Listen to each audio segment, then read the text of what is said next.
সুপ্রিয় দর্শক শ্রোতা, আসসালামু আলাইকুম। দীর্ঘ বিরতির পর আমরা আবারও এসেছি জনসচেতনতামূলক আইনি আলোচনা নিয়ে।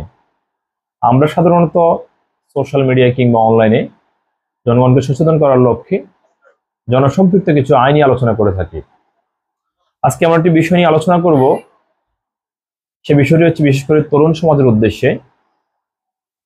তরুণ সমাজ যে ভুলটা করে থাকে সেটা হচ্ছে অনেক ক্ষেত্রে শখের বশবর্তী হয়ে একটা বাইক কিনতে চান, একটা ভালো মডেলের মোবাইল কিনতে চান, কম মূল্যে সেকেন্ড হ্যান্ড। বিপদটা সেখানে গিয়ে সংঘটিত হয় যখন সেকেন্ড হ্যান্ড কিংবা পুরাতন কোনো মোটর বাইক ব্র্যান্ডে কিনতে যায়। সেক্ষেত্রে ফেসবুক আমরা বিজ্ঞাপন দেখি অত্যন্ত কম মূল্যে মোটরসাইকেল পাওয়া যাচ্ছে কিংবা ভালো ব্র্যান্ডের মোবাইল পাওয়া যাচ্ছে। সেই ক্ষেত্রে আমরা আনন্দে আত্মহারা হয়ে কাগজপত্রের তোয়াক্কা করি না।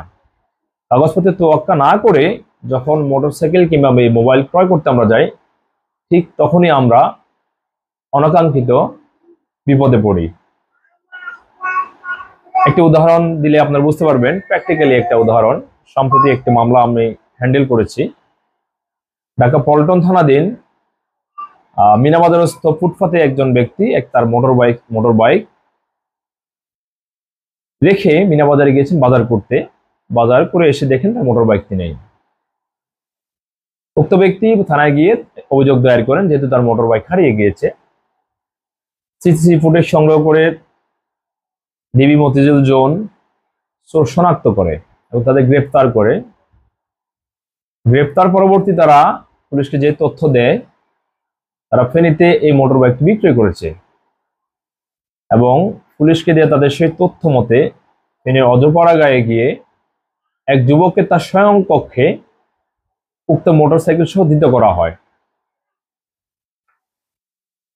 এখানে যেটা ইন্টারেস্টিং বিষয় সেটা হচ্ছে এই যুবক চোর চক্রের সদস্য নয়। সে অনলাইনে কিংবা সোশ্যাল মিডিয়ায় কম মূল্যে বিজ্ঞাপন দেখে দামি মোটর বাইকটি কিনেছে, কিনতে গিয়ে আর কাগজপত্র তোয়াক্কা করেনি। কিন্তু পুলিশ তার কাছে যেহেতু ওই মোটরসাইকেলটি পেয়েছে, তাহলে সে এখন একই দোষে দুষ্ট, তাকে চোর চক্রের সদস্য হিসেবে শনাক্ত করা হয়েছে। এখন সে নিজেকে চোর চক্রের সদস্য নয় কিংবা এই মোটরসাইকেলটি সে চুরি করে নাই এই প্রমাণ করতে করতে তার জীবনের একটা উল্লেখযোগ্য সংখ্যক সময় ঝামেলার মধ্যে পোহাতে হবে তাকে।